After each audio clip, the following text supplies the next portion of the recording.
qu'elle a posé, la sécurité des agents de l'État dans des lieux en crise. Que vous le voulez ou pas, c'est le problème qui a été posé par cet enlèvement. On ne peut pas envoyer les agents maintenir. Si l'État doit démontrer que la zone est sous contrôle malgré la crise, ben, il faut commencer par sécuriser les représentants de l'État, l'autorité administrative. Il faut le sécuriser. Or, les conditions dans lesquelles M. Wane a été enlevé laissent à désirer en la matière. Manifestement, il n'y avait pas de sécurité. C'est un problème, c'est inacceptable. Sinon, mais qui va encore vouloir aller se sacrifier là-bas dans ces endroits-là? On a besoin que l'État soit présent dans cet endroit-là. Donc, il faut renforcer la sécurité des représentants de l'État dans ces zones rouges. Il faut renforcer la sécurité et assurer la sécurité. Si on rappelle ça, ça veut dire qu'on ne doit pas rappeler ça à l'État. Maintenant, il y a un autre risque.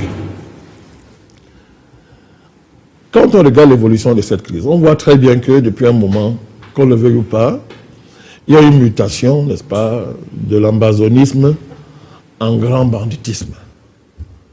En grand banditisme terroriste, si vous voulez.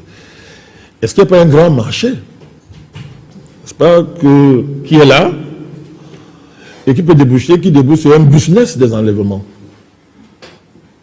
Le business des enlèvements. Parce que quand on écoute les revendications des ravisseurs, rien que ces revendications-là, ça dit que ça indique clairement dans quoi est-ce qu'on se trouve.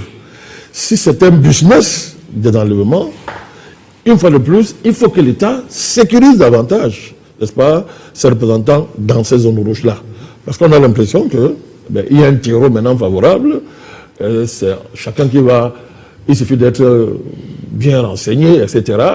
Vous enlevez des autorités, vous enlevez même les citoyens et vous demandez de l'argent. Donc, au-delà de la personne du sous-préfet, il faut sécuriser ces zones-là. Il faut que ce conflit, il faut que les ambazoniens, les terroristes soient mis hors d'état de nuit, il faut les mettre hors d'état de nuit et que tous les business sous-jacents qui ont cours dans ces régions-là, sous le couvert de la crise, cessent. Et dans ce business-là, on soupçonne des implications de niveaux insoupçonnés. C'est-à-dire, ce n'est même plus les ambazoniens qui sont dangereux, c'est-à-dire qu'il y en a au cœur de l'État qui ne veulent pas que l'affaire la finisse parce que ça donne beaucoup d'argent et ça enrichit des groupes.